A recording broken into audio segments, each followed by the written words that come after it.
It lives! Does it live? Let me check and make sure we're sound off. Say something. Sound Say off. something. That's you're saying something. Okay, we're good. Okay. Yes. So Do the sip.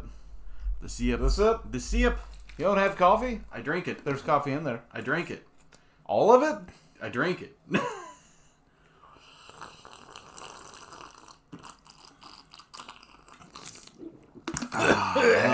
goodness. Hang on.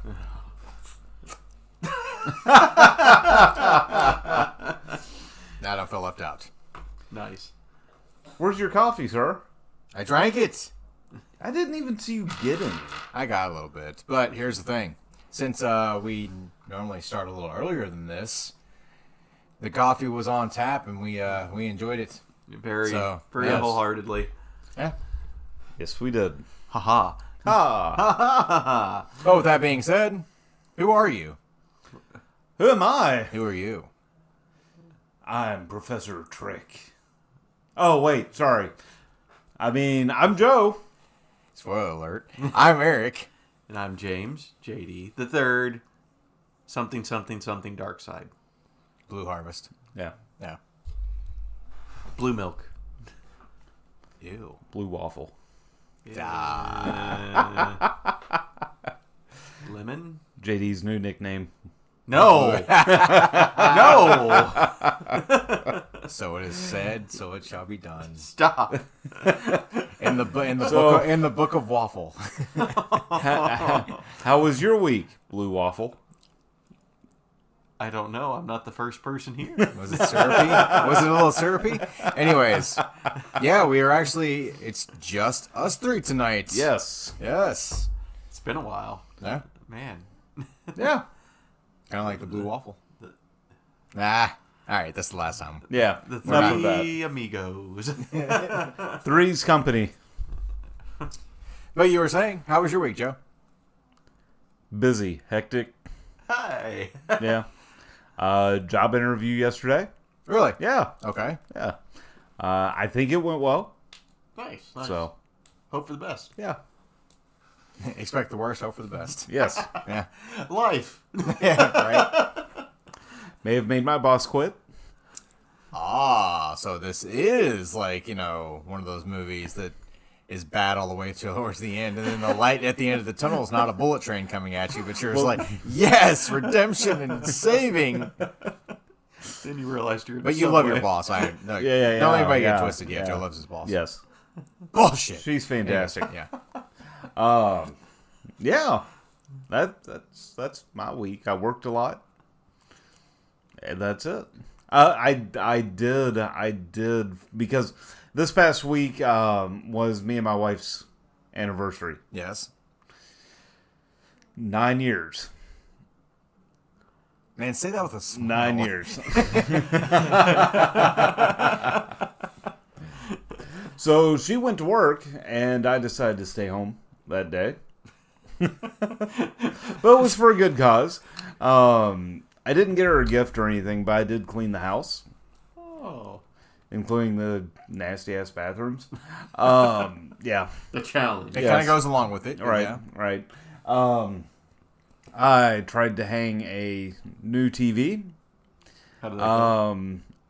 It ended up dropping because the bracket wasn't wide enough, and the new TV has a big crack in it. This wouldn't have been a TV that you got from someone else, would it Yes. have been? Yes, it was. That thing was awkwardly heavy. Different one. Really? Different one. Oh, no. This wasn't the one that was already mounted. No. Okay. No, it's one they gave us about a year ago, and it's been sitting in storage for a while. Okay. So you stored it up to a year. it was about a 50-inch, yeah. Yeah, I was going to say, it was stored up for a year just to fall off the wall. So, Yes. yeah, awesome. At least it served its purpose. Okay. I'm kidding. So that happened. Put a nice little dent in the wall. She wasn't happy about that one. But the house is clean.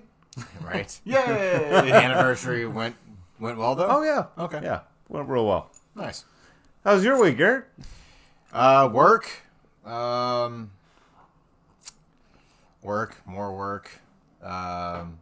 Bullshit, and when I say that, I mean work. Yeah, no, it's had some old man things to do, i.e., go see doctors and Take naps. Shut up. I don't even look at that as an old thing anymore. That's just life. I want nap. Yeah, right. Yeah, I come home and Nap. I was like, even if I don't want a nap, I take naps. I have to. Yeah, my body's just like, yeah, you're shutting down. Not in a bad way, but it's kind of like, yeah. It's almost like, like I get up and go to work every morning and stuff like that. When I get home from work, I'm like, okay, nap time. Even though I don't feel like having a nap, or I'm fighting sleep as badly as I can. Because here's the thing. Very shortly, an abridged version of this, but you know how when you're a kid, you fight sleep and you get cranky. Same shit happens when you get older. You fight sleep, you get cranky. And I don't know which is worse. And it's a little kid's crankiness or an old guy's crankiness. Because you can actually have way worse devices to use when you're older. You're like, I'm just going to, whatever. So on one end, it's, I don't want to go to sleep. To go fuck yourself. Yeah, exactly. Yeah. Like, I will open my window and just start blasting. Yeah. But, so, other than that, like I said, I had some appointments that I had to do as far as the doctor is concerned. But, since last week, we did not actually do the podcast. We actually did do something that is of noteworthy. Yes. To talk about. We actually went to Scarefest. Yes. And got to, it was fun. There was a lot of cool vendors. There was a lot of cool things. And JD, of course, you got a lot of stuff. Yes, I did. Mystery boxes, stuff like that. I actually had to bring that up. If you all have noticed, there was no dad joke right now. Because we have put a threatening thing in the middle of us here. If you watched our Facebook Live, I had a Mega Man E-Tank. Yep. I have officially claimed this as the dad joke jar. So, every time dad joke gets made, you will hear...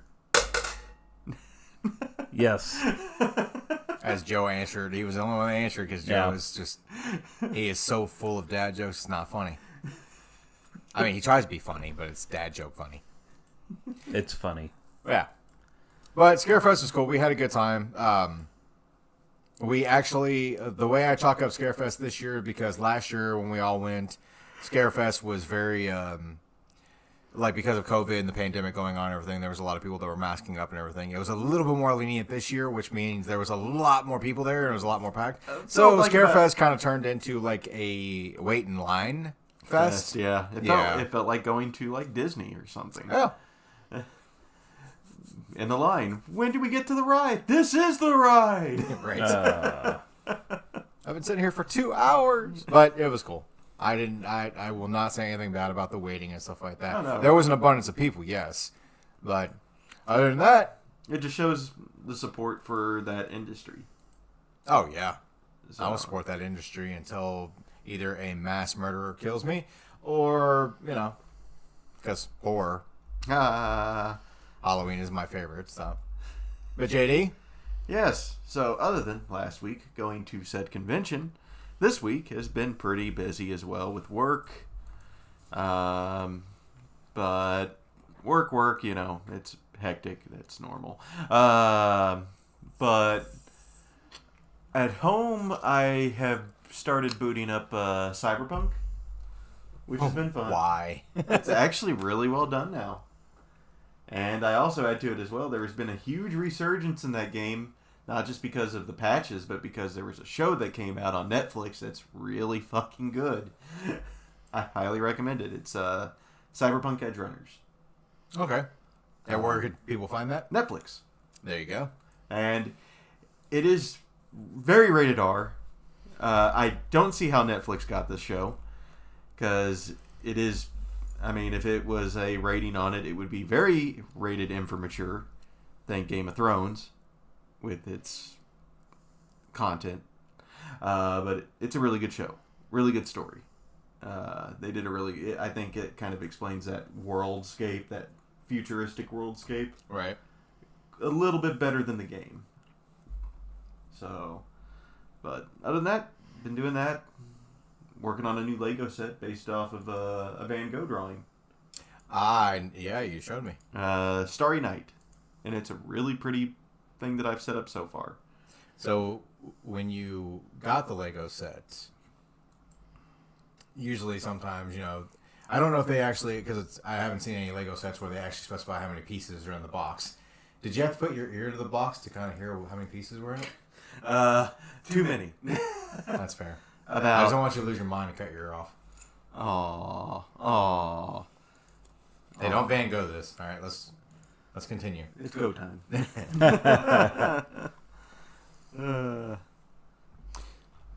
So, Joe. So I would tell a dad joke about pizza. Uh-oh. But, it's a little cheesy. You got any other ones there?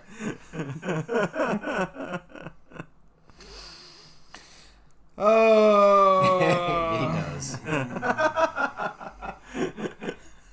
That was like the sign. So there's a very big scientific thing that I've got going on, right? Uh-huh. So it's about astronomers, right? Okay. So astronomers got tired of watching the moon go around the Earth for 24 hours, so they decided to call it a day.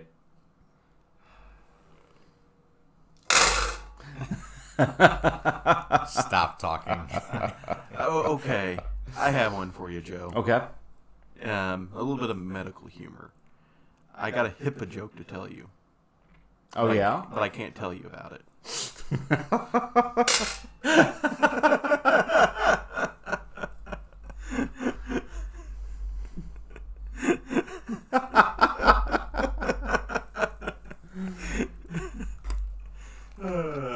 I got one for you. You ready for this? You ready? You ready? Yeah. Get to the Audible ad.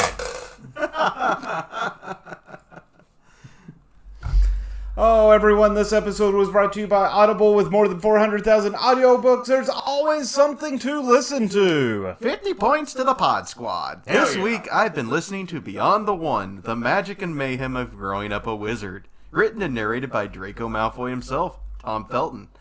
Audible has a great selection of podcasts, theatrical performances, A-list comedy, audiobooks, and Audible originals you won't find anywhere else. So start your 30-day trial and get your first audiobook for free by going to audibletrials.com/podsquad. Thanks, Audible! Stop it, Ron.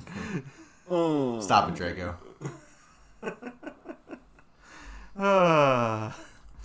So, let's get right into it. We got a very one-sided episode this week. Yeah, actually, I need to pull up the notes here,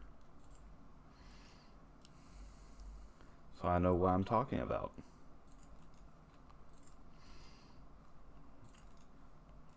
I pulled up the wrong week's notes.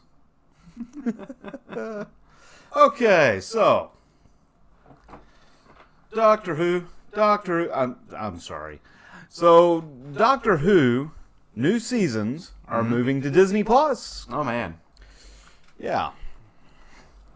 So the deal between BBC and Disney Brand Television will take effect with the new episodes arriving in November 2023 to coincide with the series' 60th anniversary. What TV do you know show that has gone on for 60 years? Cheers. Because everyone knows your name. Yeah. HBO Max will continue to be the U.S. streaming home for the original series, seasons 1 through 13, while BritBox will continue streaming season 1 through 26. In a statement, showrunner Russell T. Davies said, "I love this show, and this is the best of both worlds. With the vision and joy of the BBC and Disney Plus together, we can launch the TARDIS all around the planet, reaching a new generation of fans while keeping our traditional home firmly on the BBC in the UK. Disney Plus presented Alyssa Bowen, Disney Plus president. Wow, because I can't read tonight, folks. Alyssa Bowen in turn said, "We're excited by the opportunity to bring the new seasons of the beloved franchise exclusively to Disney Plus and introduce the show to the next generation of audiences in more than 150 markets around the world. The series is a perfect addition to our ever-growing catalog of global content that continues to make Disney Plus the home for exceptional storytelling." Sorry. Wow. About that. So, I looked at the new Doctor Who logo Yeah. that Disney put out there, and I'll have to say, it looks like the Paw Patrol logo. I mean, that's where they were going with it the whole time. Yeah, if anyone has kids and has... Maybe this is a sign, Joe, considering how we started this podcast with the Paw Patrol table. Maybe this means maybe this will be the best Doctor Who episode. No.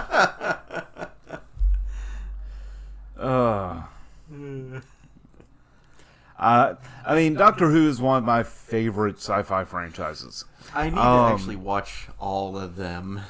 And you know, I'm not sure about how it is with them teaming up with Disney, how much pull Disney's going to have. That scares me.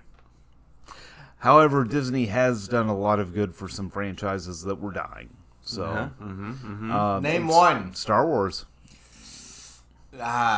You cannot deny it. Search your feelings. You know it to be true. So, as we get sued for copyright, I have altered the deal. Pray I don't alter it any longer. I was actually at work and I was talking to a guy that actually, I didn't know this, but he's a huge Star Wars. Wasn't he? I said that incorrectly. It's not that he wasn't, or was not. I can't talk anymore. Damn it, Joe! You rubbed off on me. Yoda? Yeah, right? But okay, so anyways, bottom line is he's a huge Star Wars fan.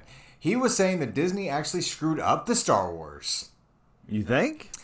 Because they're sitting here like not going along. Like he was very disappointed with the fact that they did not keep the original story like going from the original. Like with 4, 5, and 6. Yeah. And Disney already said that they weren't going to follow any. Right. No, and I completely get that, right? But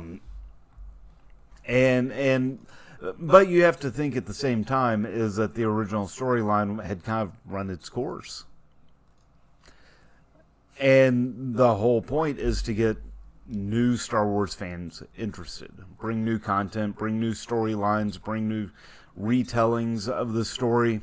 As much as it sucks for us diehard fans, right? The original fans, it's fantastic to see kids that are excited about Star Wars. I know that one of the conversations we had were he was saying that Force Awakens, Rise of the Skywalker, stuff like that, those movies were horrible. But he was a fan of like Rogue One. He was basically like he was a fan of the side stories. For every but the main stories not so much. For every new trilogy movie, there was a Mandalorian series. There was, like you said, Rogue One, which I add to it as well with Rogue One. Andor apparently is supposed to be really good. I couldn't get through it. Couldn't get through it? I couldn't get through it. I heard it was just a very different take on the Star Wars universe. It was more of a espionage movie type style, wasn't it? I haven't had a chance to watch it. I fell asleep through the first episode. Ooh. Yeah. Jeez. I'll give it a chance, but I'm more excited for the new Mandalorian. So you falling asleep through the first episode kind of maybe strengthens the fact that Disney just needs to kind of go hands off. Like, they did what they did, but, kind of give it over to the next, like, somebody else. Yeah. Like, I didn't have a problem. Like, I'd had the conversation with him at work where I was like, I didn't have a problem with Force Awakens. But then again, J.J. Abrams was the one that directed that movie. And Yeah. J.J. Abrams does not, in my mind, J.J. Abrams does not make a bad movie. He at least goes through and looks at all the things that he's working with. Yeah. He actually researches and, tries to make it as close to what fans, like a fan-oriented film would be. That's kind of an issue, as well, is the third movie. Is it the Rise of Skywalker or the Last Skywalker? I can't remember. Rise of Skywalker. Rise of Skywalker, the last one, was Abrams as well, but it felt so fast-paced and rushed. Like whenever that movie starts off, it feels like they are dead sprinting through the plot. Because I know what happened. He wanted to make the movie in between them. Right. He didn't get that. They gave it to a different director. Yeah. So what he tried to do for his third movie is try to fit all the little bit of plot that he wanted to do into the second movie. Like some of his stuff he wanted to include. Right. And just dump that story into it and then continue on the third one, which made that third movie kind of hard to handle. They should have just done like a Snyder cut for it. Wow. Well, it's an Abrams movie. I'm surprised there wasn't that many lens flares. Nice.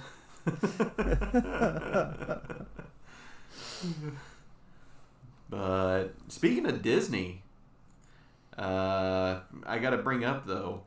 Actually, I will say one thing about Doctor Who. My one thing that I'm kind of worried about with Doctor Who, in the end, is we're gonna have 2 streaming services in the U.S. that are going. You have to have both of them to watch the full thing. Yeah. So I do have. I do take a big issue with that. Yeah, right. That's my thing. Because, I mean, I like being able to watch something all the way through, binge watch on one.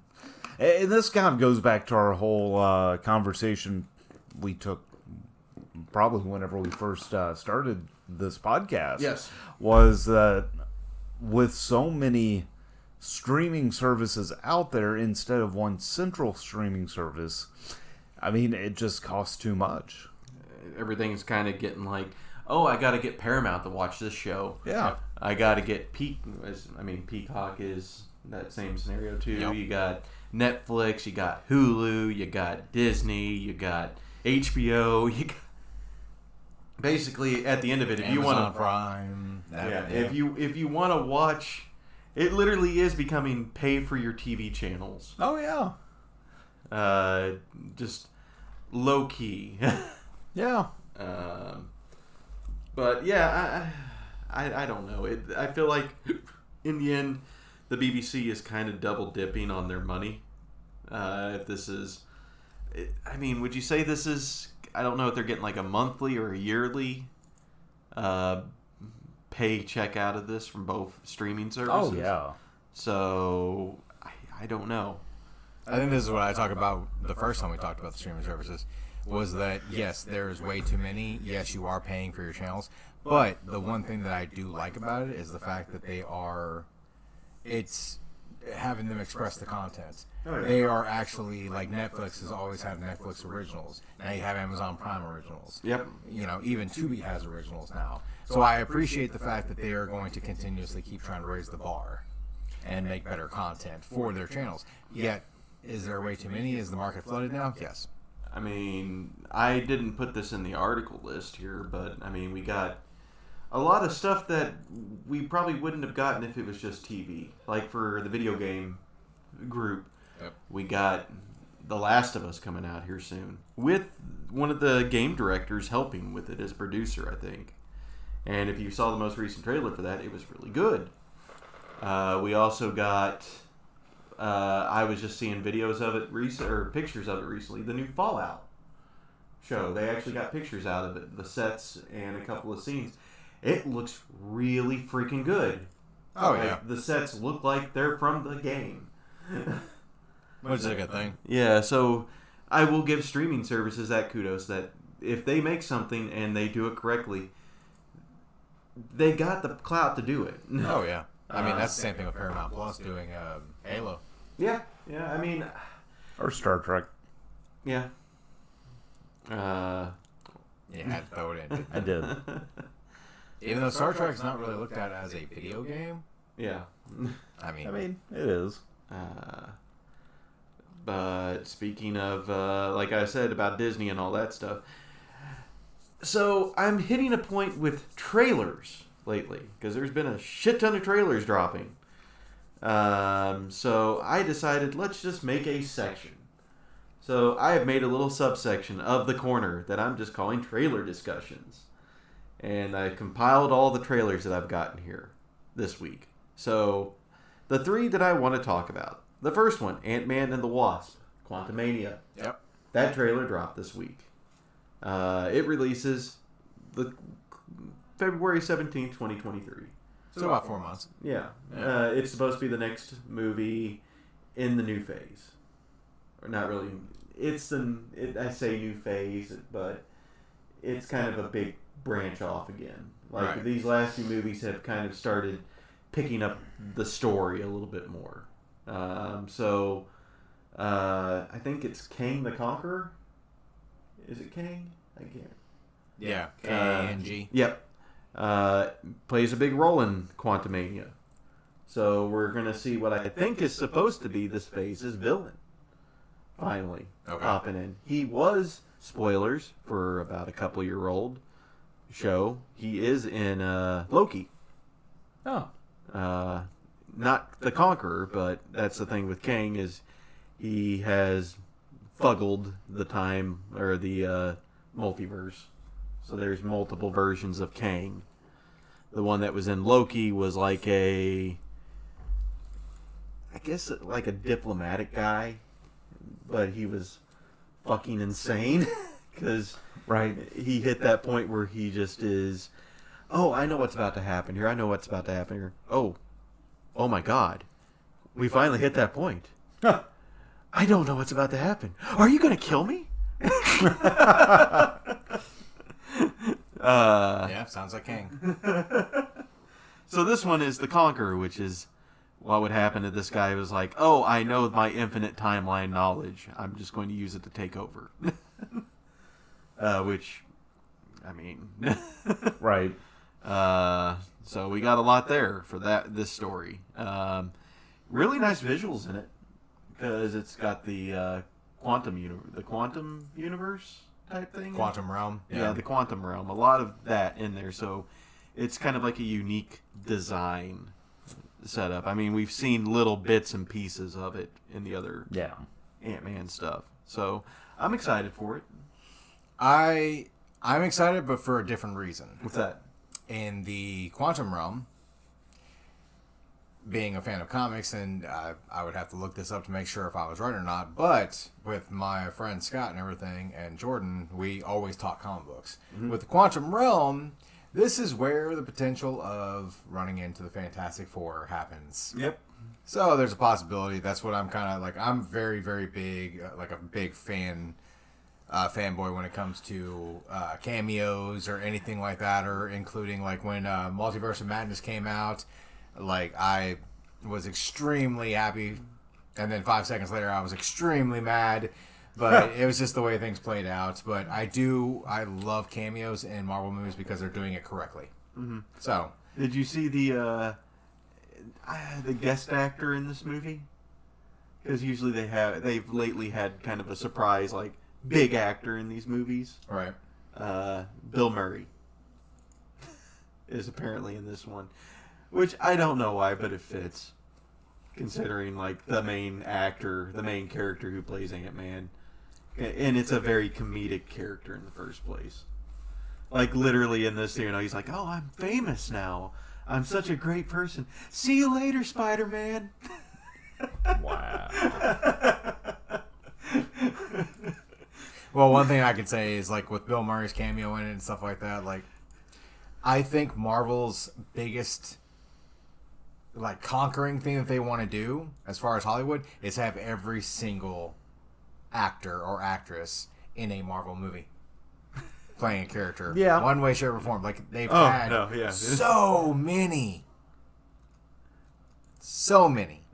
And that even okay, so even though he wasn't part of MCU, but now is Deadpool. Mm-hmm. Yeah. If you remember watching Deadpool 2, you would never think Brad Pitt would make a cameo in a comic book movie. But he did. Well, we got Keanu Reeves that might actually become Ghost Rider. Right. Wow. And I'm actually okay with that. Oh, I am too. But yeah, Brad Pitt played the Vanisher. Matt Damon has played the actor in the Thor movies that acts of like Loki, and he was also in Deadpool 2. Harrison Ford might be coming into Thunderbolts. There you go. So I'm telling you, this is what Hollywood's big idea is. They're like, Let's we just make a rake shit in all ton of money. these- Yeah, we make a shit ton of money with Marvel movies or superhero movies. We'll just add every single actor in history that's still on this earth. Yes. We will just make them a character. So we're just going to have, like, well, I'll say Brad Pitt, but he's already been in Deadpool. But, you know, Brad Pitt's just going to be sitting there relaxing. All of a sudden, oh, what's that? Why are those mouse ears behind that door? Yeah. Oh, shit. You're up next. I got blackmail on you, bitch. Wow. Because if you think about it, he's not married to her anymore, but he was married to Mrs. Smith. You know, Mr. and Mrs. Smith. She was in the, I think it was the Internals. You're right. So, yeah, they are really, really, really trying to get everyone in Hollywood to just be like, hey, come to the MCU, or hey, come to the DCU. We will cast you. We don't even care if you suck or not. We'll still cast you. We have a perfect character for you. I hate to bring this up, but speaking of actors getting slowly raked into the Marvel universe, the other trailer that I have here, the Guardians of the Galaxy Holiday Special. Oh, yeah. You mean the Star Wars holiday special? That's what they're playing the joke on, yes. Okay. So, the basic plot for the holiday special is they're trying to cheer up Star-Lord. Because, well, Gamora is not there for this Christmas. So, sad. So, Mantis and Drax take it upon themselves, at least in the trailer, to go to Earth to bring something back. At least this is just the one scene that they're showing in this trailer. I don't know if this is like a bunch of shows. Yeah. Or if this is just going to be like one big long-winded short movie. But they go to Earth to find the greatest actor ever known to man, the Kevin Bacon. Oh, God. I'm telling you. And kidnap him. So what you're saying is Mantis and Drax went to Earth to try to find a new hope. And they found Kevin Bacon. Yep. I want to say this is going to be a movie, like a short term, like a very short movie holiday special, because they already have Groot as a TV show. Yep. So It looks like he is getting above his teenage years, and they're hitting his young adult in that trailer too. I'm Groot. God damn it. Whoa, you got a lot of sap in you. I'm okay with the holiday special being super fucking tongue in cheek, because it's the holiday special. So they're ripping off Star Wars. They're kidnapping Kevin Bacon of all people. Well, I mean, Disney does own all of those IPs, including Kevin Bacon. Hey, I know. Yes, they do own Kevin Bacon. Yes. They own everyone at this point. They're trying to. Do you not remember the privatized housing that they were going to do, where they basically owned everybody that lived in the housing? Yeah. I'm just saying that now that we know that Disney actually owns, like the Mouse Ears has owned Kevin Bacon for how long? Who cares? But I know that he's been trying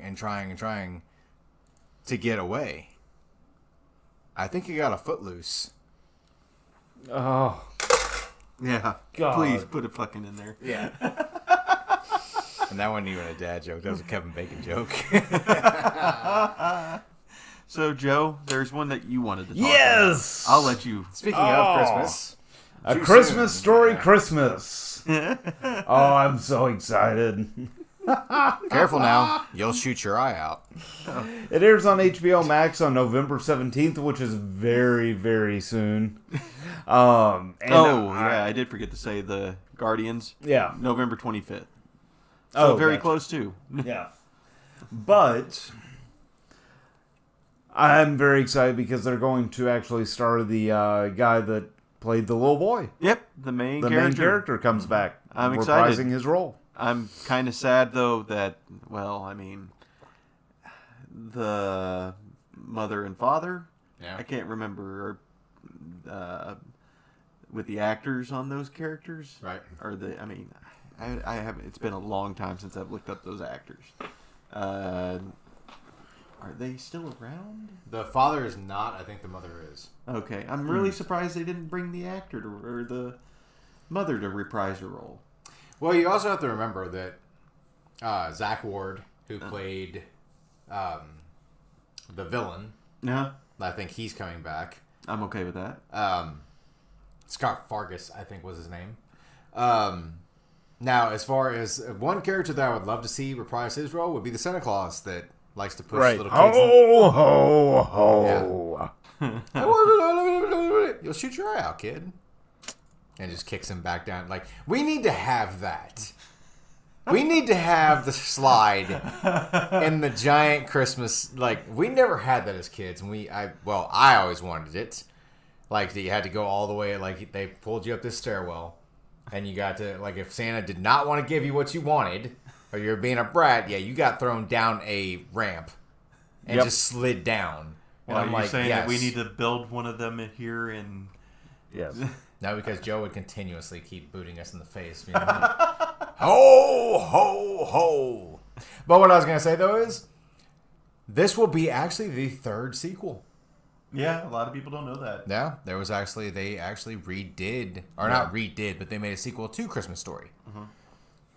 The guy who was in Home Alone that I felt so bad for, he was one of the kidnappers. That's of the not burglars. what Bad Santa is. No. But that'd be awesome if it was. I'm trying. Daniel Stern from Home Alone. He actually plays the father figure in the new Christmas Story movie. So I thought that was fun. But for them to bring it back out and have, trying to remember what the main character's name was. If it was Georgie, I apologize, because that's just weird. Do you want a balloon? Yeah, right. We float down here. Let me look real quick. I absolutely not sure if I watched A Christmas Story too. It's okay, nobody did. Ralphie. There you go. So he's reprising his role as Ralphie, which is awesome. But, and this will be the last thing I say about this, if I do not see Ralphie in a gigantic bunny suit, Or at least his kids. Like he pulls his dad, basically, and sits there and is like, I got the perfect costume for you. To just... Yeah. I feel like he would be that dad. yeah, I had to do it, now you have to, too. Do you know what your son just said? He said this. Oh, I can borrow some in the mouth. But you want to be okay, like, you know, it needs to be okay. If he does that to his kids in the movie, okay, that's ego deflating. But, you know, with Ralphie having fragile ego. Wow. And that's the last joke I've got. All right, anyways. But Joe is extreme. Like, he has this permagrin on his face across from me because he can't wait for A Christmas Story. Yes, I am very excited. I hope it doesn't suck balls. I hope it doesn't suck balls for your sake either. Gosh. All we gotta do is get him a red rocket. BB gun. And it's Red Rider. BB gun. No. Yours is the red rocket. No. Yeah. No. You'll shoot your eye out, kid. So I have to bring up something else that came up here in the news as well. It came up while I was writing this. Apparently James Gunn and Peter Safran are joining DC Films as co-CEOs, which is kind of a big deal if you think about it, considering like James Gunn's The Guardians director? Yes, but James Gunn also did the Suicide Squad. Yes, the good one. That- Not Sir Show not appearing in the timeline. True. But according to The Hollywood Reporter, WB Discovery has tapped director James Gunn to become co-CEO of DC Studios, a new division at Warner Brothers that will replace DC Films and oversee DC film, TV, and animation projects. Oh. Which I can see that. James Gunn is a very crazy director. James, if you're listening or if you ever hear this, please do not bring back or even touch Batman the Animated Series. Do it. That's a gem. It is. That's a treasure. It is. Just come in and sit there and say, let's just play reruns of that while I'm doing my other stuff. Yes. According to the report, Gunn will focus on the creative side of the studio while Safran Let's do Safran. Jeff Safran will handle the business and production elements. Gunn will also continue to direct projects exclusively for DC in this new role, while Safran will keep producing. Both now report to WB Discovery CEO David Zaslav Safran. directly. The appointment won't unify every DC project at WB Discovery. Todd Phillips' Joker 2 will not be under Gunn and Safran Studio, and Matt Reeves' The Batman universe may not go under Gunn and Safran either. However, all future projects moving forward will be under the two DC Studios banner. See, I've seen a lot of people that have actually talked about it, and there's an app that I need to find out. Like, I need to ask my buddy what he uses. But you can actually have this app where you can actually rank each one of the movies. Like, if there's a series of movies, i.e. Hellraiser, Friday the 13th, stuff like that, you can actually rank your own. You can rank the entire franchise, but the best, like what you find the best movie to be, and then do your own thing, and then post it that way to see if anybody else agrees with you. I have actually seen the newest Batman is like in the top 3 best Batman movies to be done. A lot of people did not give Robert Pattinson a lot of credit for taking on the Caped Crusader, but supposedly it was a really good movie. I've not seen it yet, but supposedly it was really good. So here's one thing that kind of the curse of Batman in live action movies is the actor is usually either good at playing one part of Batman or the other. Mm-hmm. So, like Christopher Nolan, amazing Bruce Wayne, Yes. horrible Batman. I'm Batman. I'm Batman. That was more like Michael Keaton. Yeah. That was like the original. Like, what did you say earlier when we were mocking it? Someone was like, Where is she? there it is. That's totally Christopher Nolan. Apparently, the new Batman, Robert Pattinson's amazing Batman, horrendous Bruce Wayne. So, I don't know. I heard that he plays more of like the gumshoe Batman. Okay. So, like the detective side of Batman, which is kind of cool. Yeah. I mean, he did originate from Detective Comics, so. I gotta, like I said, I haven't had a chance to actually sit down and watch it too, but from what I heard, worth watching. I know from the trailer when I first saw it and stuff, it reminded me strongly of Spider-Man 3. Because there's that dancing sequence where Tobey Maguire comes out and you have emo Spider-Man in like 5 seconds. That's what Robert Pattinson looks like in Bruce Wayne. Yeah. In the new Batman movie, you kind of look at him with like the dark eyes, like the man lighter going on. And it's like, is this dude like part of 30 Seconds to Mars, or is he like the emo band, or is he trying to play Batman? Like, what is this? I like 30 Seconds to Mars. It's part of the Twilight chronology. Oh, God, he's typecasted. So this is Edward after getting enough money, and he finally learned to turn into a bat. Put that in. Yep.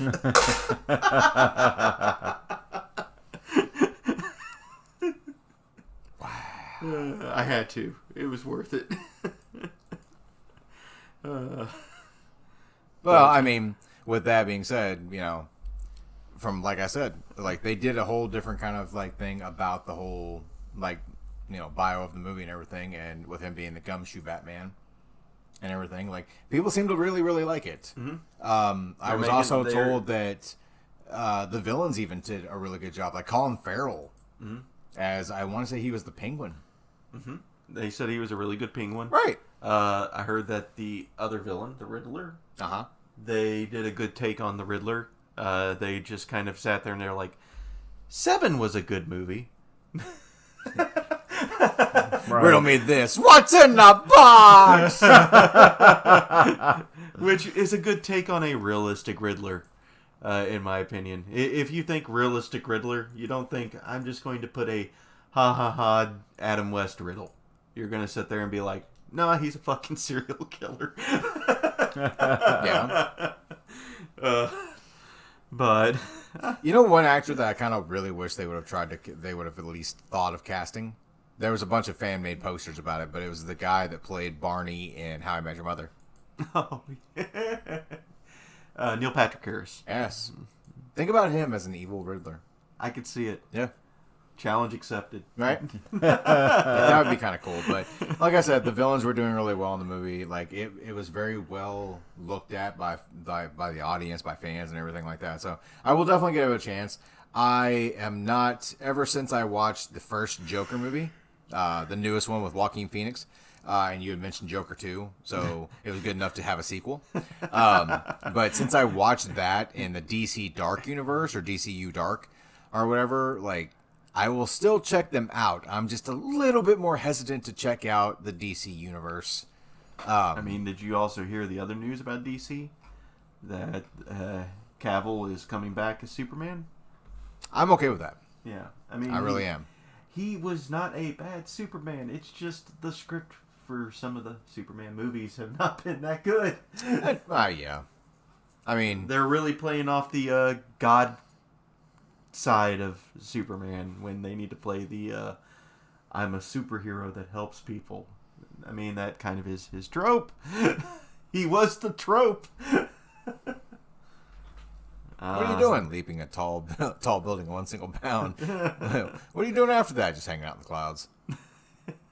Are you God? Yeah, the version. Yes.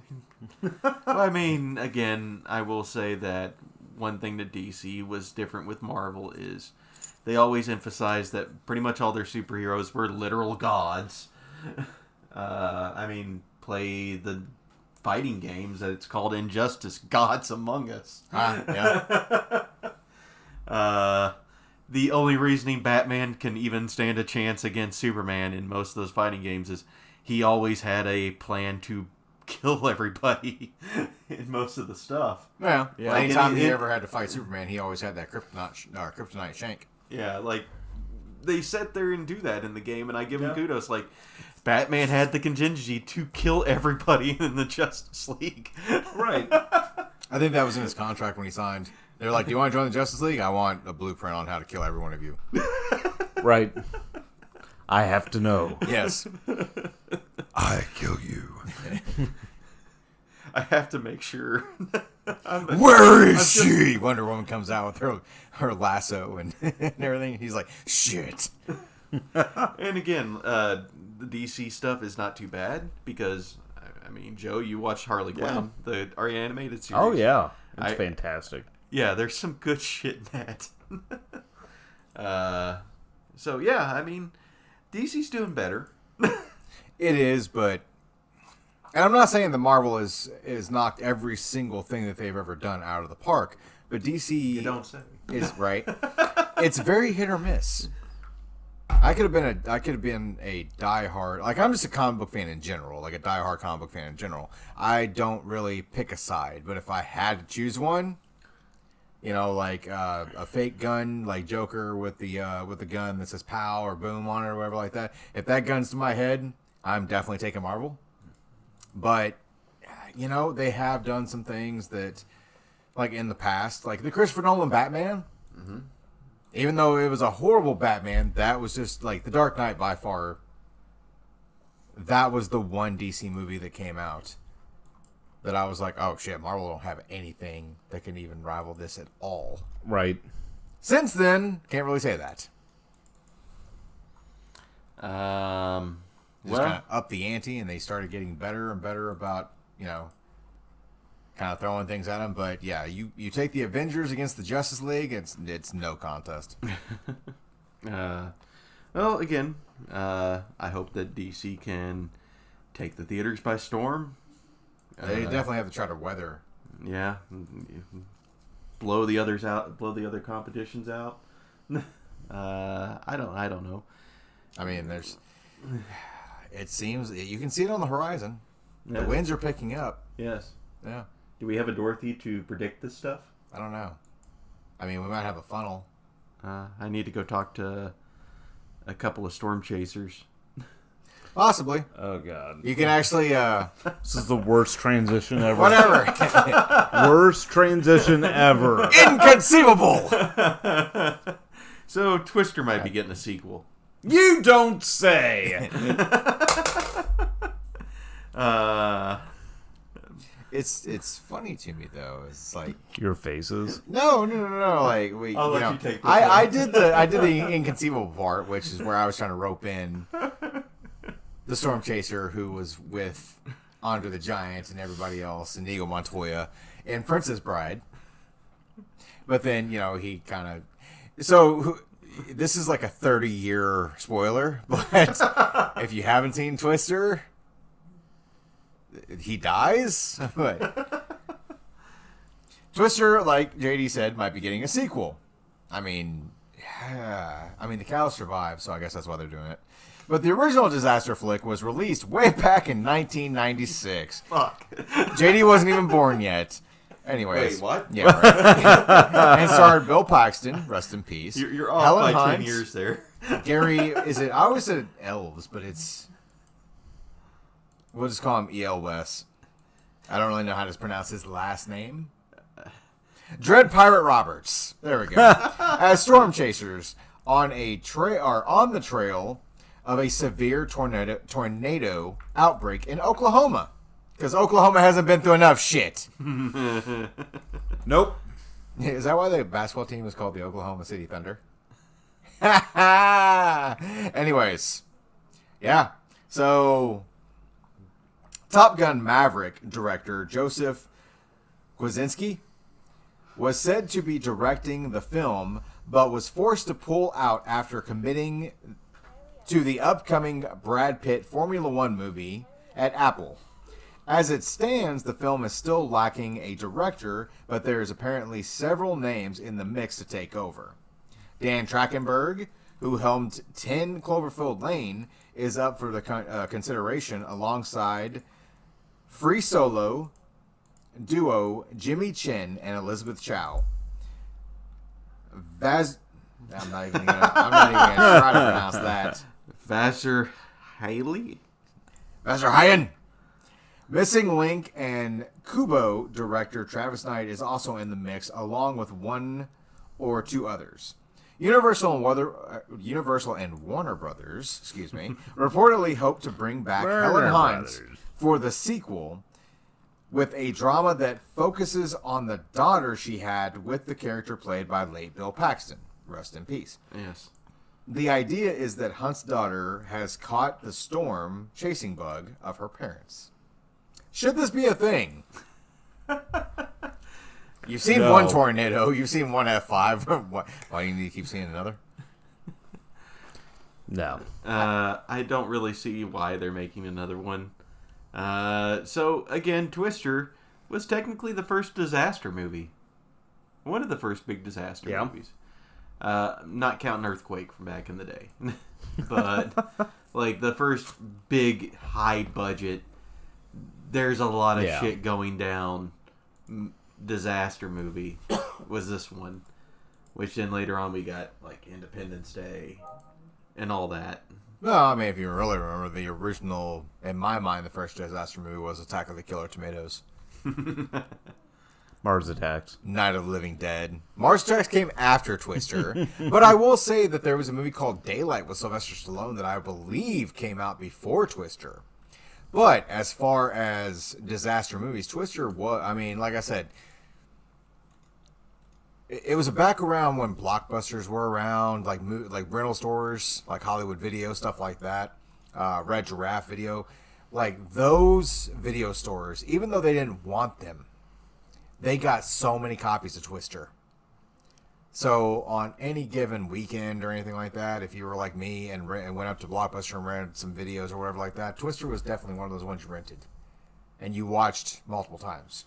Excuse me. It was a little bit ago where on a streaming service, I want to say it was actually on, I want to say it was on Peacock, but Twister is on the streaming service. Mm-hmm. I watched it again. That's one of those movies that I'm not going to say stood the test of time, but it doesn't, even though you've seen it multiple times and you can actually quote the movie like me or whatever like that, it's still cool to sit and watch it. Mm-hmm. You know? Now, does it deserve a sequel?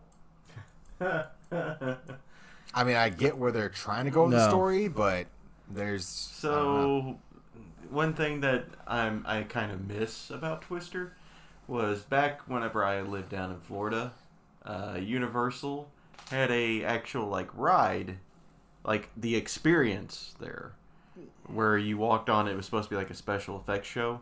Yeah. And the scene that they show is the drive-in. Yes. Okay. Where you had to deal with the Twister in the drive-in.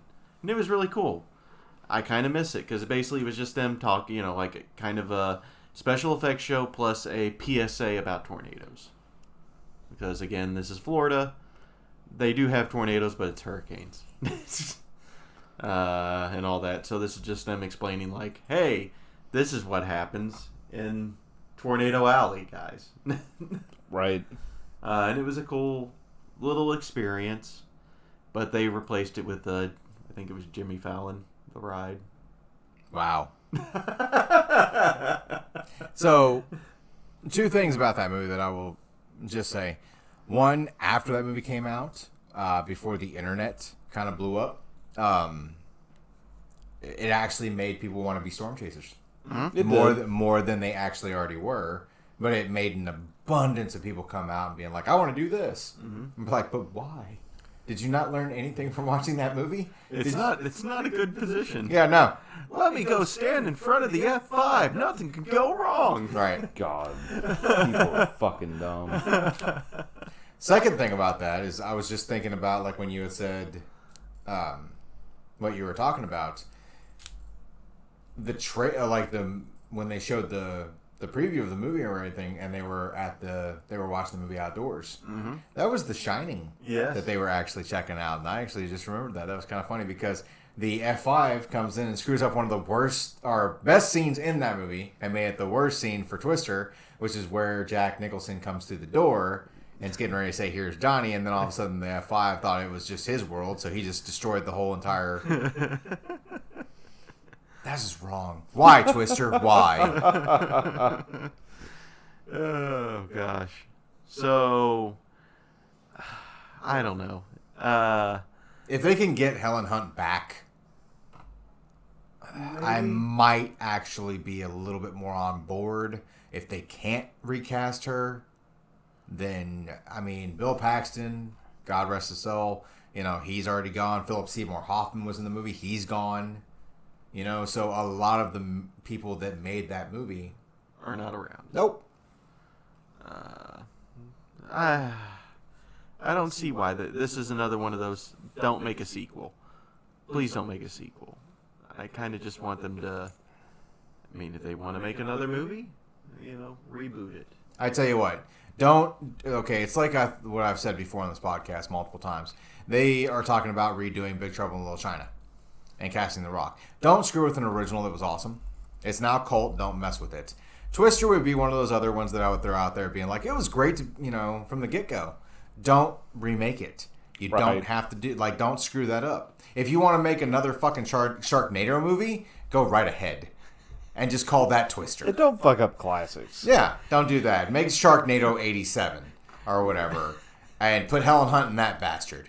No. But don't sit there and put, don't redo Twister. Don't try to make a sequel. Don't try to, hey, this is what's been going on since 96 or whatever. I was on Tubi looking at, like I had said this earlier, I found 2 movies on Tubi that I was like, wow, this is horrible. One was called Santa Jaws, which is about a shark in the water that wears a Santa Claus hat.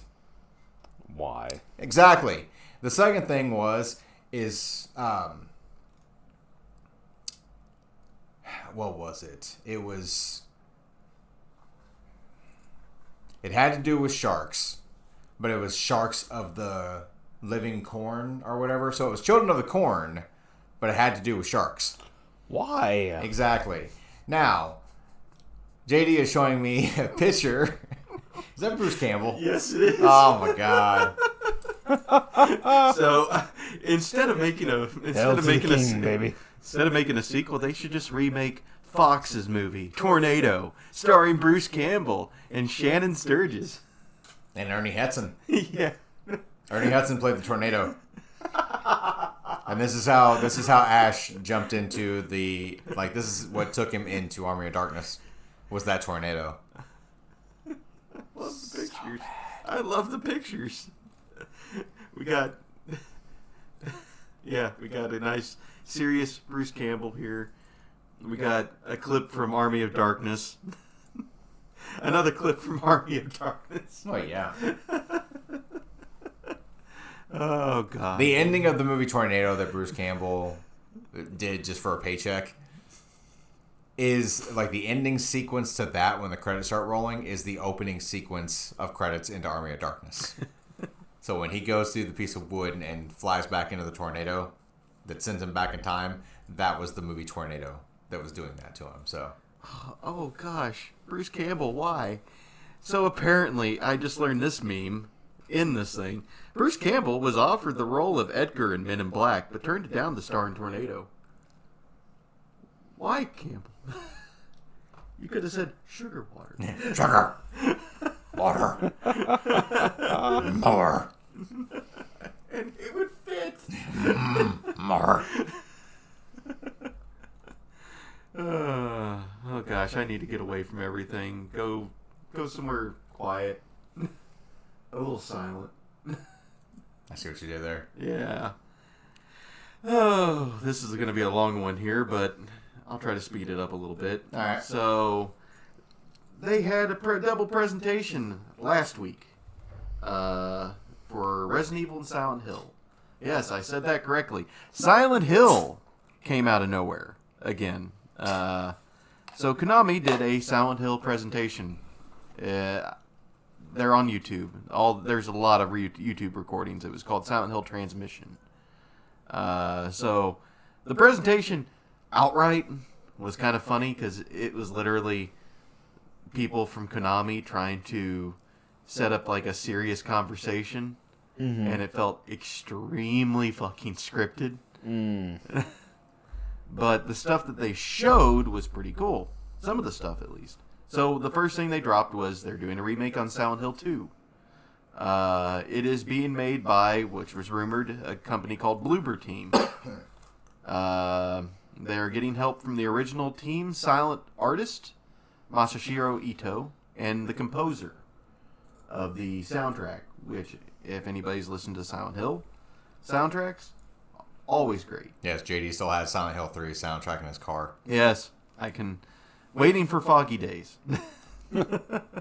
So this remake was announced for PS5 and PC, even though they didn't really announce that it was PC, which was weird.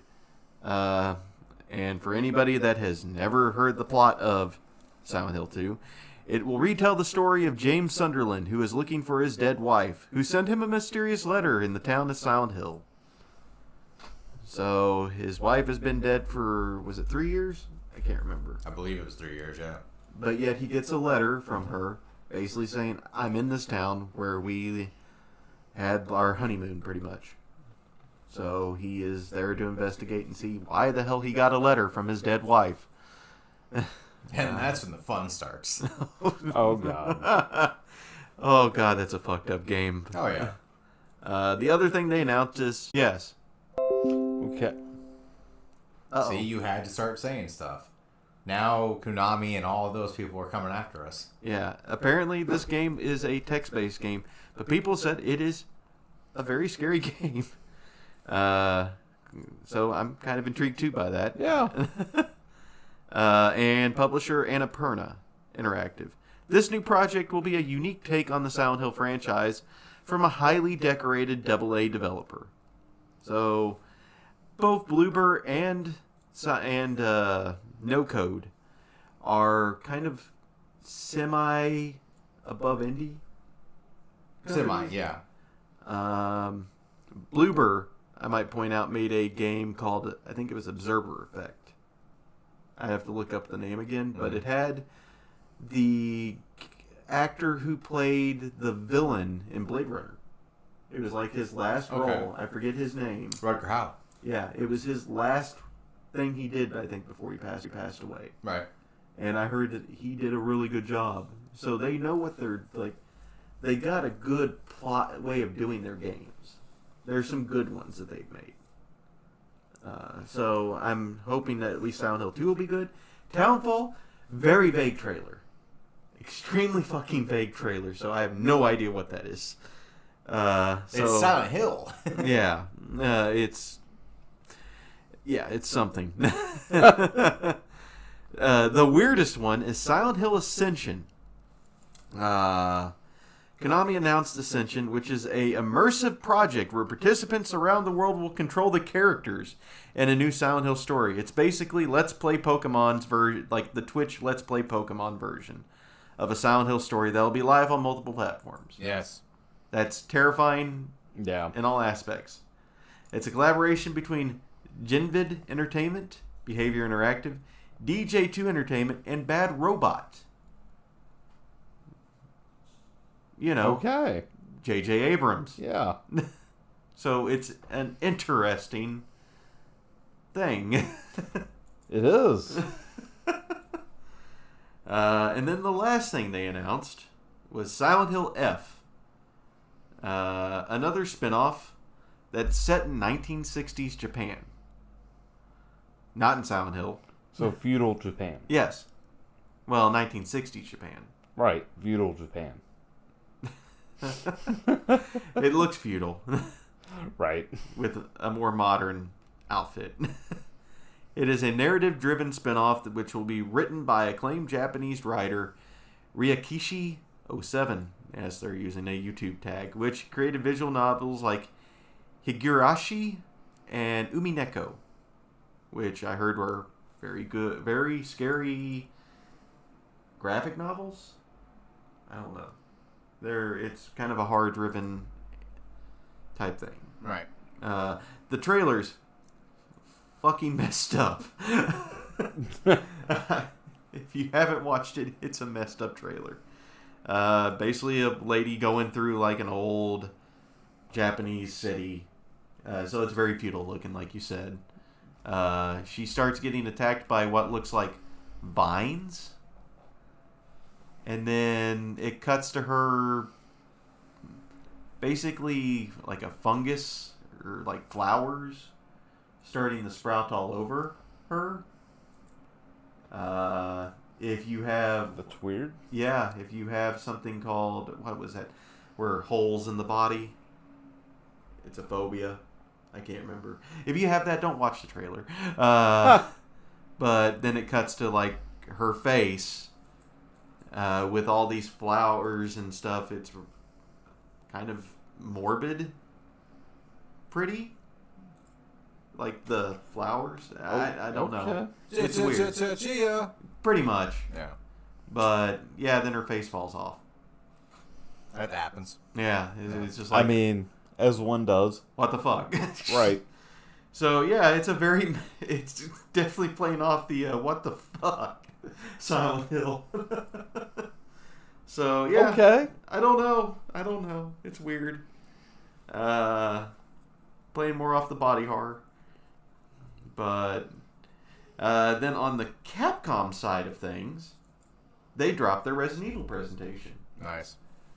Which, by the way, as of us recording this today, they dropped the DLC for Resident Evil Village, which is a continuation of the story. I need to download it and play it because it's a good series. It's a good game. Yep. But the main event, because I'm speeding through it, for Resident Evil is they're making Resident Evil 4 again as a remake. Good game. I'm surprised they're trying to do a remake on it. But the gameplay and trailer shown during the presentation is using the same engine, RE engine, that all the Resident Evil games have been using since Resident Evil 7. Which is, if anybody's played any of those first-person style games, and the remakes of 2 and 3, Right. Their graphical setting on that is just mind-blowing. Oh, yeah. So it looks to be the same story, but from the gameplay videos that they've shown, the areas and overall flow, they've added some new changes to it to give both new players and veterans of the original a fresh take on the story. So there are some changes. But they're releasing that on March 21st of 2023. March 21st or 4th? 24th. Okay. I might have flubbed that. Damn it, Yumiko. I give Yumiko. Yeah, I give my presentation talk of this a 4 out of 5. Like a certain other company. So, hey, Joe, Yeah. do you remember G4 TV? Yeah, so they went under. It's gone again. Yeah. Yeah. So It's a long one. all you need to know is that You can skip most of this. Tech TV back in the day got bought out by a company called G4 TV, which went under, was revived this year, and has already gone under again. Big surprise! Yeah, it relaunched November 16th of 2021. The sad part is, Tech TV went on for years. Oh, yeah. Years and years before it got bought out. Yeah. Anyway, okay. Back to the story. As reported by Deadline, Comcast Spectator Chairman and CEO Dave Scott penned a letter to all employees saying G4 is being discontinued immediately. ... Again. I added that. Yeah. Well, of course, it's owned by Comcast. No wonder it fucking went up. I mean, goddamn. Team, as you know, G4 was reintroduced last year to tap into the popularity of gaming, Scott wrote. Add some classical music in the background. Right. Or some Game of Thrones. Dun, dun, dun, dun, dun, dun, dun, dun. Oh, gosh. We invested to create the new G4 as an online and TV destination for fans to be entertained, be inspired, and connected with gaming content. Woo! Don't forget the rigged contests and the rigged championships. Don't think about that. Right. I mean, they were pre-taped and scripted. What the... You remember? God damn it. Over the past several months, we worked hard to generate that interest in G4, but viewership is low and the network has not achieved a sustainable financial results. Well, no shit. You God damn it. This should have been the surprise article. I know there's one coming tonight. Yes, there is. But, and it wasn't even a surprise. Just this dumbass's comments is the surprise. I mean, goddamn. You alienated your fucking viewership way back in the day whenever you got canceled the fucking first time. He's so angry. All you did was pratfalls and the fake championships, which were taped and scripted. Are you saying that his... Oh, god damn it. His excuse is a 2 out of 5? Gee, it's only a 1. I was going to say, if you don't hear JD for the rest of the podcast, Yeah. we'll know what happens. Right. Where was I? viewership. You can skip most of this because it's just This is certainly not what we hoped for. no shit. And as a result, we have made the very difficult decision to discontinue G4's operation. No one was fucking watching it. No shit. Effective immediately. I know this is disappointing news. Poor Kevin Pereira. Let me cry while playing the world's tiniest violin. I really fucking hate that guy. I hate Kevin Pereira. God damn. I mean, okay. I told you I ran into Sussler. Adam Sessler is amazing. I've ran into him before. I kind of hate that he got roped into the new G4. Yeah, he did. He did, but and I hate that, but he did. So that's okay. The thing I've been doing to you there too. That was the only reason I need a beer. But no, the thing that happened with Sessler too, like I saw him at a QuakeCon convention, and the only reason I'm doing this joke is I know it kind of gets under his skin. Oh no! Because sorry, Sessler. We're sitting here, and everybody's sitting there like, "Oh man, it's Sessler! What's up, buddy?" And you hear somebody in the background go, "Hey, Sessler, I gave your presentation here a 2 out of 5," and he turns around and just goes, "Double bird."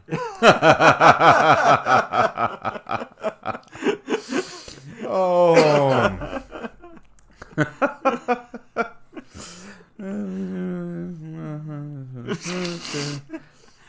I want to thank you and everyone on the G4 team for the hard work and commitment to the network and the fraudulent content you were producing. Oh wait, he didn't say that.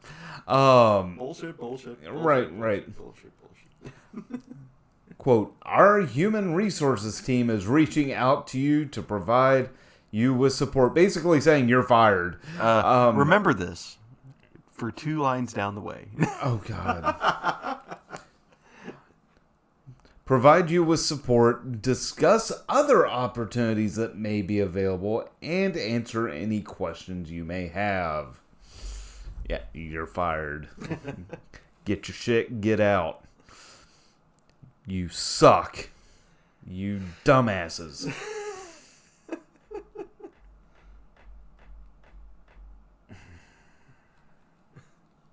I'm kind of scared to actually show him the hidden one. G4 officially relaunched on November 16th, 2012. It didn't even make it a full fucking year! No, it didn't. November 16th, 2021. And it had a plan to not only launch on the channel lineups of Verizon, Fios, Cox, and Xfinity TV, but also... We're adults. Right, Cox. Barely. Stream on Philo and collaborate with Twitch on a multi-year promotional and commercial partnership through G4's official How Twitch long did channel. that last? I don't even think that even made it. No. Well, I mean, here's the thing. You think about it, yeah, and they probably got Verizon and Cox and Xfinity and all that. But whenever you're talking about these other areas that are focused on gaming, and you look at it and you're like, why the fuck would we sign these morons? Mm-hmm. Why would we sponsor these jackasses? I mean, why? All of their content is fucking fake. It's Mad TV with video games. Yep. And to add is that, here's the thing. Twitch has genuine people that are playing games and having fun, et cetera, and they're like, yes, I could sponsor these people. Yes. Right. I mean... Joe, remember yes. I said the human resources thing? Remember that? Read this next part. Oh, I fucking hate you. This news appears to have come as a Really? You were surprised you were doing a dumbass thing and you won a dumbass prize? Okay. Okay. Compose myself. No, this is the bullshit of this story, too. Okay. The news appears to have come as a surprise to some of the workers of the network, as G4 host Gerard the Completionist shared that a tweet about G4's shutdown from Wario64. Good Twitter user, by the way, people. Wario64. He gives so many updates on anything coming out. Is how he found out he lost his job. That's awesome. They need a better HR team too.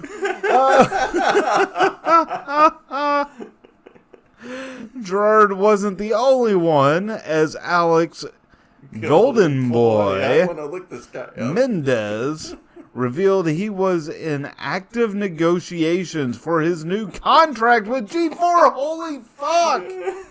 I mean, that's kind of like the Stadia.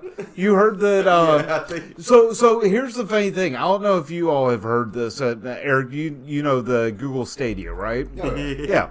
So they were in negotiations with big AAA titles and studios to actually get games ported over to Stadia to be able to be used on it, right? Right. Like some games had been in development for years and years down the line to get it developed and hadn't released yet. Like it was on, like stuff was almost done being developed, and then one day, about a month ago, I think it was, maybe not even a month ago, a couple weeks ago. Yeah, I actually have a follow-up to that story. Okay.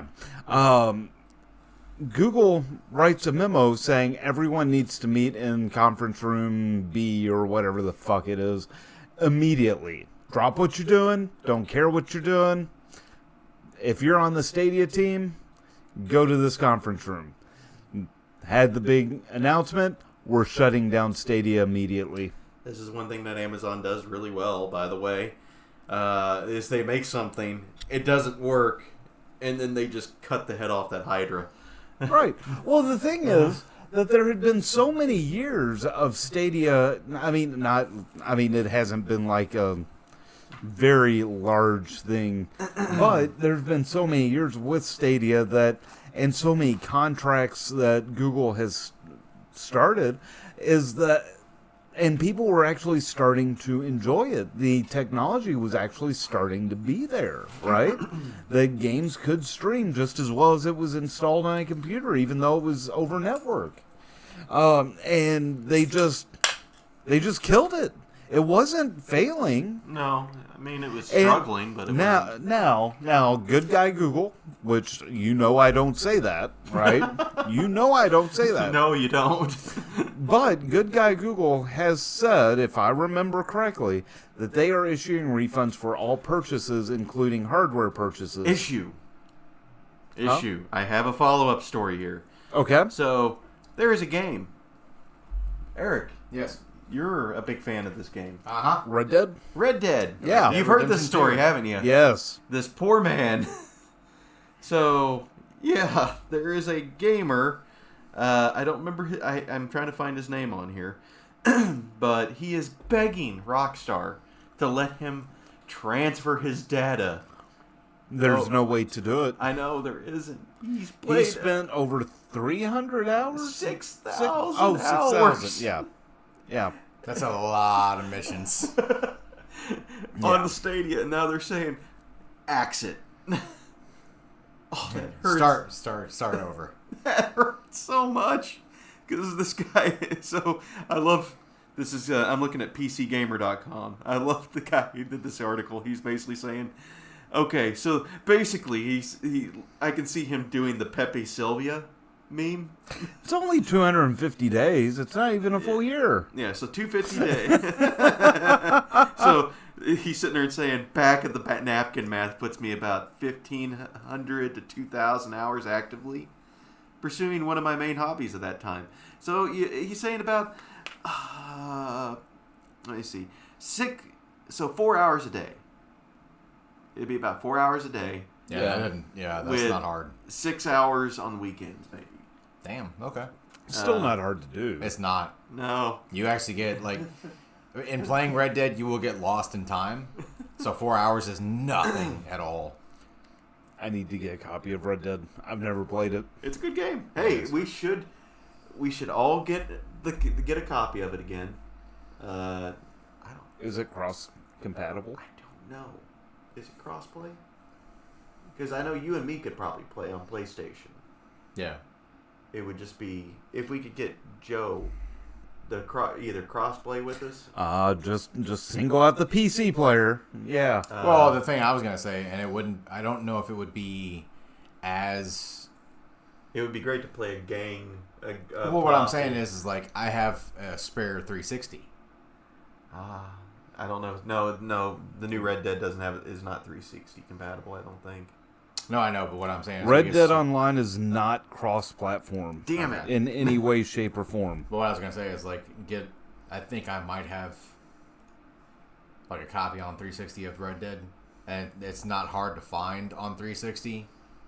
To where like you could borrow the 360, the spare one that I have. I've already got one. Joe's already got one. And we could just do it that way. But what I'm saying is like with all of the features that the online has, the 360 version would pale in comparison. Well, the 360 we'd only get like Red Dead 1, I think. Mm-hmm. Or actually, no, Undead Nightmare.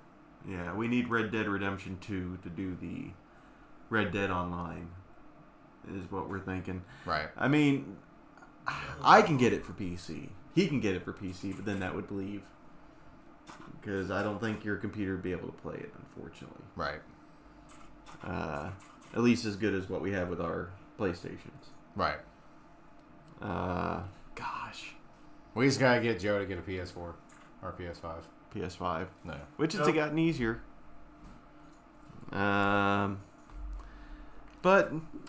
no, I mean, it's kind of crazy with G4. Yeah, it is. I mean, okay, so, again, a shit cable provider creating a shit piece of content and they expect it to succeed? See, here's the fun part. The best part about this whole thing is your reaction to it. I remember G4. I just was not... with the emotion that you're showing, you were a fan of this. No. Yeah, hear me out. So, I was a fan of Tech TV. Okay. With... I know exactly how. Yeah. Before Kevin Pereira and his dumb little fake mustache, this is peach fuzz bullshit. He's personally attacking the guy, even though he didn't like him. I mean, he's not. I'm not wrong. Pereira's not a fairy. Yeah. Okay, so someone who knew of it but didn't watch. Explain Tech TV to me in a very abridged version. Okay, basically, Tech TV had a lot of news basically around tech, right? They gave kind of like what you get out of YouTube right now, right? You can go online and see reviews of computer hardware, games, stuff like that. It did have some gaming content on there. Game reviews. That's what Adam. Oh, what was his name? What's his name? That flipped you off. Oh, it didn't flip me off. What was his name? Adam Sessler. Adam Sessler. Yeah, Adam Sessler. And what was his co-host? Do you remember her? Morgan Webb. Yes, Morgan Webb. And they had a really good show where they reviewed games. Right. One of my favorite things back then late tech, early G4 era was the video game trailer hours. Yeah. Because that was like the thing to watch as a kid before YouTube and screwattack.com and all that Yeah. stuff. The other thing is the screensavers Yep. with Leo Laporte. And that was more of the... It was kind of a call-in show, but it wasn't at the same time. They would do tech reviews, give you tech tips on how certain things worked, troubleshooting tips on your computers. People would call in, they'd give answers, stuff like that. Now they do have a online show called The New Screensavers, which is still going strong. But as Leo Laporte has gotten a little older, he's gotten more political. Yeah, and so I'm not really fond of his newer show. But that's beside the point. But, I mean, that's basically what Tech TV was. So as far as the reviews they were doing, you put all of... So you would really, when you watched them, the reviews were good for you. Yes. You learned a lot, and it wasn't like they were bullshitting you. Yeah. And and then G4 took over, and they promised this geek gamer culture to continue the screensavers and the video game reviews, and then add some extra content in on there, right? Mm-hmm. And they did it first, and then they phased everything out. They got rid of Adam Sessler, they got rid of Morgan Webb, and they replaced Morgan Webb and Adam Sessler with Kevin Pereira, that dickbag. Attack of the Show. Yep, with Attack of the Show. And Olivia... Olivia... Is it Olivia? It's Olivia something. I can't remember her name. Well, she became more of a TV actress. Yeah, I mean, she was there for the sex. I mean, short... She was the eye candy. Yes, you're not wrong. Short skirt, high heels. She moved I on. don't know what I'm doing. Well, she moved on to do some better stuff, at least. I give her that. Yeah, I mean... It just... She kind of went with that first for a while. Yeah. Okay, so we can tell that you didn't like the host that they had changed it to. No. The content. The content sucked too, because what they would do is they would host LAN parties, right? Which is fine. I'll go on YouTube and I will watch people playing video games. What are they called? Let's plays, right? That's no problem. Right. But what they ended up doing was they had scripted out games that you could tell that someone coded the game, right? You got into the code or whatever, coded it to come out a certain way. They would have bullshit people sitting at computers with what kind of looked like what they were playing, just clicking stuff and looking intense. You've seen like the... It was all staged. You know, like the TV show, you watch like some people in a sitcom playing a video game. A little bit more professional version of how they were playing it. Yeah. Wow. Okay. Yeah, you get what I'm saying. Right. Yeah. I mean, fine, but that's what it started revolving around. Is just the Mad TV style television channel, not show, channel. I'm like, okay, I came here to learn about new hardware that's coming out, tips on stuff, troubleshooting steps, new video games coming out, reviews on those video games, real people just talking. I mean, hell, what Tech TV was could be a YouTube channel. I mean, let's be honest. And what they tried to turn it into was, I mean... I don't know what they were trying to turn it into. At this point, the internet was starting to boom as well. Yeah, right. And where we were stopping, they were doing this stuff. It was getting closer and closer. I was going, oh wow, the internet, we can focus on this. I mean, to be honest, the Linus Tech Tips channel is Tech TV. Yep. I mean, it is. Well, I mean, yeah, like literally everything that they stopped doing. Right. Kind of just became YouTube channels. Yeah, that's why. Yeah, exactly. I mean, what Tech TV did could have been accomplished in a YouTube channel now, but that still doesn't make me any less bitter for what Comcast did to Tech TV, changing it into G4. Fair. All right. Sorry, that's a lot. That I made that article much longer than You're it had to fine. be. You're totally okay. I I love rather- the passion. I just don't know the guy that he was like, fucked hard and just making his own Kevin words. Pereira, that Yeah, little bag of Oh dicks. no, See there that, is yeah. a lot of controversy coming from him, if I remember. More Let than me hold on. Let me just show you this guy. I got him as well here. I actually got him.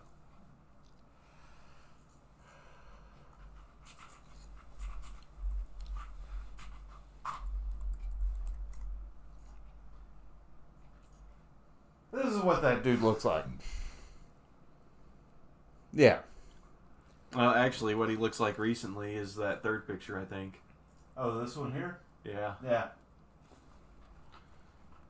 Ladies and gentlemen, he is not allowed within 50 yards of a preschool. So. This is the old days. I mean, just... He apparently got a... Apparently, he got a Yeah.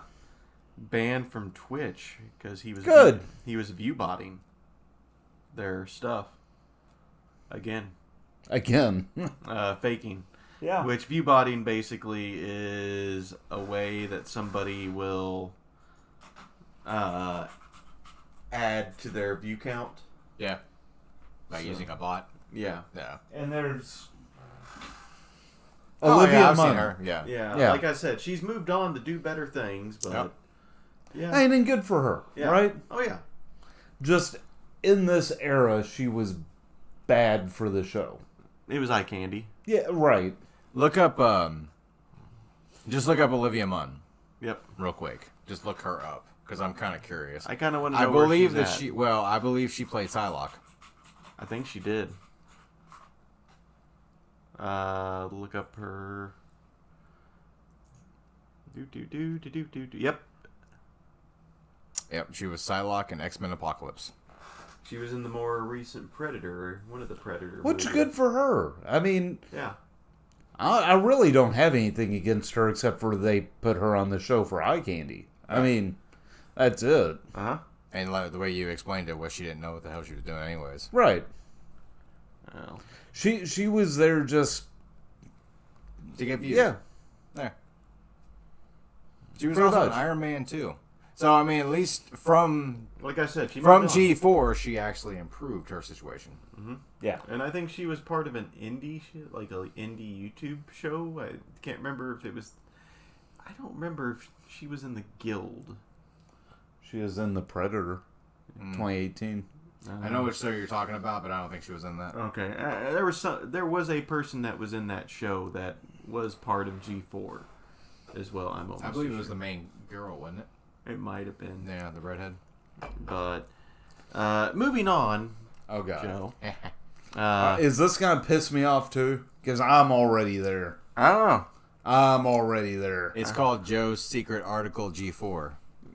That was it, So, huh? Joe, surprise, I'm going to read off the entire episode of Attack the Show for you. No, get the fuck out of my house. Let me go get my gun, and you're getting the hell out. So do we want to sit there and read it to him, the article, and see his reaction, or have him read it? I'll read it. Okay. We'll take turns with this. Fair. Read the beginning of it. So not the secret. Yeah. Yeah. Surprise, this isn't a Florida woman article with how this plays out. Yes. Oh, God. A Massachusetts woman faces multiple charges of assault and battery for unleashing a swarm of bees on law enforcement officials trying to serve an eviction. Not the bees. So On this episode of G4. Fuck you. Rory Woods, age 55, pleaded not guilty at her arraignment on October 12 in Springfield District Court and was released without bail, according to MassLive.com. Authority says Woods released hundreds of bees while the sheriff deputies were serving an eviction notice. Woods now faces 7 felonies and 1 misdemeanor, according to the Hampden County Sheriff's Department.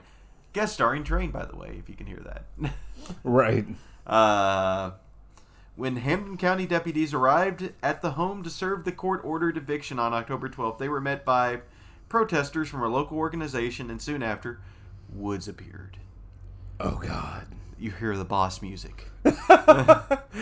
Ultimate Karen. Yes, Woods, who doesn't live in this Longmeadow home, arrived in a beekeeper suit. Oh, she was ready. With a trailer full of beehives. She quickly jumped out, and it started shaking the hives, deputies said. What the hell? Never in all my years of lending the Hampton County Sheriff's Civil Process Division have I seen something like this, said Robert Hoffman, Chief Deputy of the Civil Process Office. I hope that these out-of-county protesters will reconsider using such extreme measures in the future because they will be charged and prosecuted. No shit. Oh, shit. All right. So, when Woods was handcuffed and told that several officers were allergic, she said, "Oh, you're allergic? Good." Oh. According to the report, several Sheriff's Department employees, including 3 who are allergic to bees, were stung, the report said. And the messed up part is Woods had these like little things for their head. It almost looked like a case encasing or whatever like that. And the police were just like, "The bees, not the bees." Yes, they Nick Caged the hell out of it. But Woods, who lives about 25 miles away from Longmeadow home in Hadley, Mass, was handcuffed. "I'm just thankful no one died," Hoffman said. Oh, God. The hell are people thinking? Like, Bees. They're not. Right. Right, bees. Let's kill people with bees. I mean, if you think about it, like the The next time ultimate somebody's murder like, weapon. yeah, Right. the next time somebody wants to serve you eviction papers for any reason, Just bees. just bees. They're the perfect accomplice. They'll get their job done and kill themselves in the process. Now here's the messed up part of that story. They already had the death sentence, officer. You can't charge me with anything. I didn't assault you. The I didn't bees attack did. them. Right. The bees did. They killed themselves stinging you. Yeah. I can just see all the chalk outlines. They're real tiny. It was because they stung them once and just died. They did their job. But here's the messed up part. Okay, so us reading this article to Joe and everything like that. Like, we wanted the reaction on Joe, which his laughing got it. That was a perfect start. It's almost like he had, ants in his pants or whatever. Anyways, bad jokes aside, If you pull here up, was the there's a thing. picture on the. Oh, no. That's... Yeah. But the thing is, of her like, getting handcuffed with the bee suit on. well, here's the thing. Like, this is what I was going to say is, so she got out with the intent of getting people stung. Yeah. She didn't care if people were allergic and died or whatever like that. That's one thing. But from what I realized, and this might be loosely claimed to be a Jackass scene that I've seen before, with Steve-O getting stung by a bunch of bees. But he didn't. That was the thing. In the Jackass scene, it was him and Dave England where they had unleashed bees and everything like that. Steve-O straight tells you on the camera, if you do not react, the bees don't sense that on you and stuff, and they leave you alone. You don't get stung. So I understand that her jumping out in a giant bee suit, and they're like, "Oh shit, this is the worst supervillain ever." But they still got stung, so they had to have been, because I guess they were allergic. They freaked out first. Right. If you would just stay calm, or they would have stayed calm. No one expects the bees. So here's the problem, I guess. I guarantee you, a bunch of them had a whole pocket full of honeycomb cereal. I mean, here's the thing. They were probably already dealing with, like they said, there were protesters there. Yeah. There's a lot of reasoning for the protesters. Don't want to get into it. I was trying to shorthand this. Right. Protesters showed up. That's stressful. Yeah. Because eviction, that's stressful. Having to explain why we're having to kick these people out of their house. That's stressful. Bees. That's stressful. And it doesn't really help that the person literally is like, okay, I got the bees. I got my bee suit. I'm invincible. And runs up and starts kicking the hives. Yeah. And I mean, they probably were already pissed the fuck off in that little, Yeah. since they were in a trailer. So these things were already pissed off. Then she opened the door. Right. Well, I mean, you have to remember, like, I'm guessing that most of them that were stinging and stuff like that were worker bees. Oh, yeah. Like, there's a whole colony full of bees or whatever like that, but their main purpose is to protect. Yes. Yep. For whatever reason, I can see the queen bee coming out being like, bitch, I swear to God, you... With curlers in her hair. Yeah, right? And... Interrupted my shit. And that's why they attacked. But, you know, again, reading the story, I feel bad for the officers because, you know, the allergic reaction and stuff, like, they could have been far, far worse, like, hurt in the situation. Yeah. But ever since I saw this, when JD actually messaged it to me and said, hey, this is Joe's secret article, he could not avoid the fact of sending a gif of Nick Cage in a caged helmet with a bunch of bees. And it's kind of like, you know, yeah. Okay.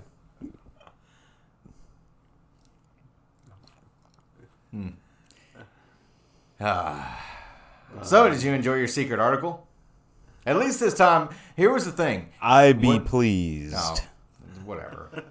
No, the messed up part is, like, you didn't... Usually we get the whole, oh, what the fuck? I got This all time that is- out with G4. Yeah, right? This was a funny article for him now. Yeah, this was... I gave you a palate cleanser. Right. Some honey for the tip of the tongue. Wow. Wow. No, dude, no. That's... His were not as bad as what you just said. Saying he'd be happy. What? So, you think we should buzz off? Yeah. Yeah. So, everyone, that's our show.